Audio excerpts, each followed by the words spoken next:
अकड़ू सांस। आज भी तन्वी लंच टाइम में बिना खाए ही रह गई। एक प्याली चाय पी और लग गई ऑफिस के काम में।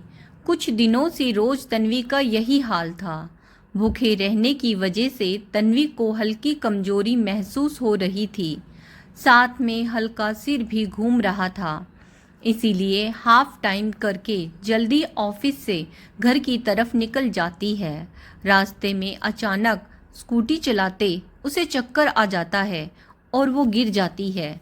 वो तो शुक्र था कि दूसरी तरफ से कोई गाड़ी नहीं आ रही थी, वरना आज अनर्थ ही हो जाता। पर जैसे ही वो स्कूटी से गिरी, आसपास के पैदल लोग उसे बचाने के लिए जाते हैं, पर पैर में चोट और बेहोशी की वजह से उसे कुछ नहीं पता चलता।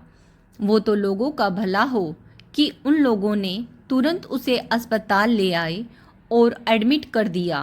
किसी ने तन्वी के फ़ोन से उसके पति को फ़ोन किया और कहा जल्दी से सिटी हॉस्पिटल पहुँचें। तन्वी का पति राहुल तुरंत ही अपने ऑफिस से निकल अस्पताल पहुँच जाता है, जहां तन्वी का इलाज चल रहा था। सहायता करने वालों का दिल से शुक्रिया किया और फिर तन्वी का इंतज़ार करने लगा।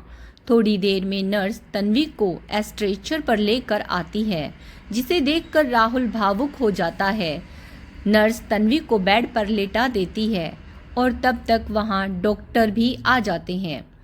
तब राहुल अपना परिचय देता है कि वो तन्वी का पति है। डॉक्टर कहते हैं घबराने की कोई बात नहीं है, हल्की चोट लगी है पैर में, जिससे थोड़ा सूजन रहेगा। ये कुछ दवाइयाँ हैं, इसे मंगवा लीजिए। साथ में कुछ दिनों का रेस्ट भी ज़रूरी है तन्वी जी के लिए।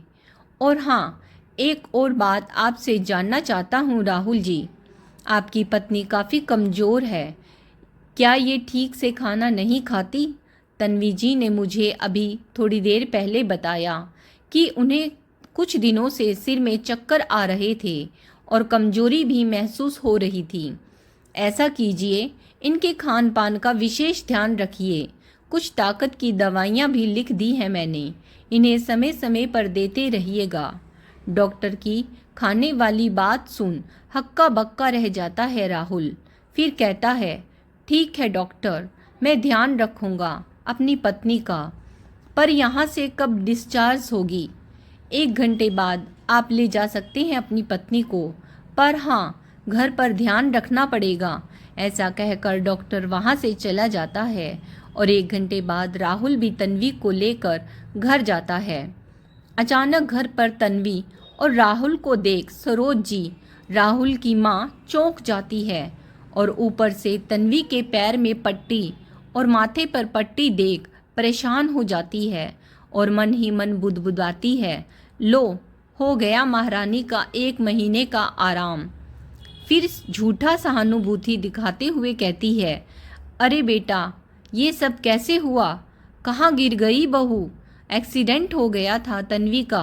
कहकर राहुल तन्वी को कमरे में ले जाता है और उसे आराम करने को कहता है। फिर कमरे से बाहर निकलकर राहुल सीधा सरोज जी के पास जाता है और पूछता है, माँ, क्या तन्वी टिफ़िन लेकर नहीं जाती? मुझसे क्यों पूछ रहा है तू? अपनी पत्नी से पूछ। सरोज जी मुंह बनाते हुए कहती है, अरे सुबह का नाश्ता आप ही रोज बनवाती है ना काम वाली से, तो आपसे पूछूंगा ना। आपने ही कहा था ना कि बहू कच्चा पक्का बना कर जाती है, इसीलिए सुबह का नाश्ता मैं अपनी देख रेख में बनवाया करूँगी। और जब आप रसोई में रहती हैं सुबह, तो फिर तन्वी टिफ़िन लेकर क्यों नहीं जाती? क्या नाश्ता ख़त्म हो जाता है या फिर आप कम बनवाती हैं जानबूझकर? तू कैसी बातें कर रहा है राहुल? पत्नी का भूत सवार हो गया क्या? बरबराते हुए कहती है सरोज जी। नहीं माँ, पत्नी का नहीं, पर सच का भूत जरूर सवार हो गया है।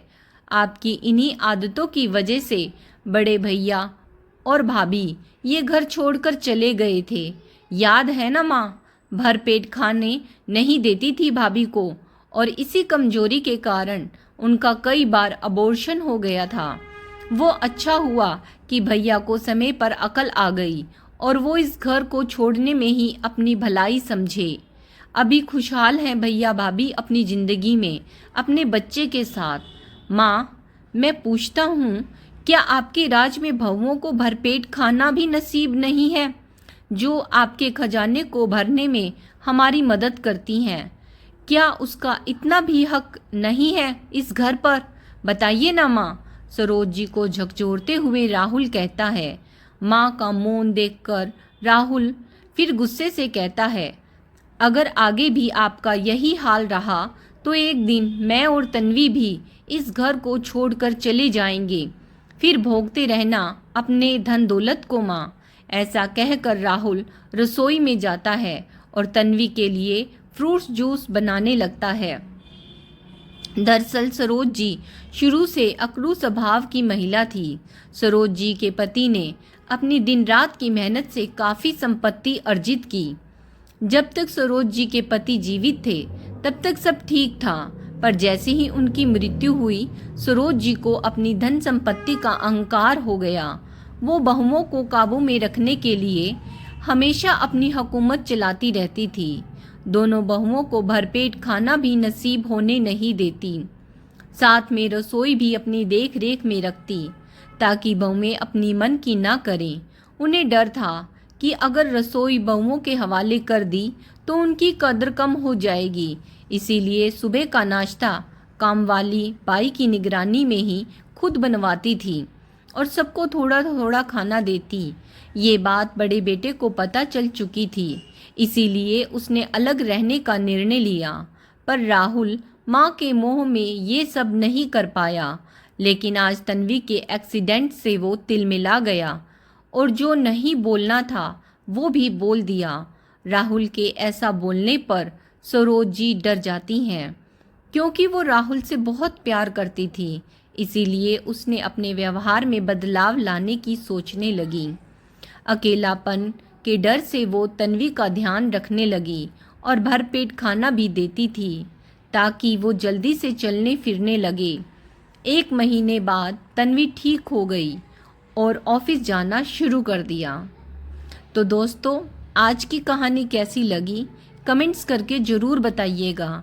अगर आपको कहानी पसंद आई है please like share and subscribe my channel stories by Sunita Saini. Video को यहाँ तक देखने के लिए आप सब लोगों का बहुत बहुत बहुत बहुत धन्यवाद।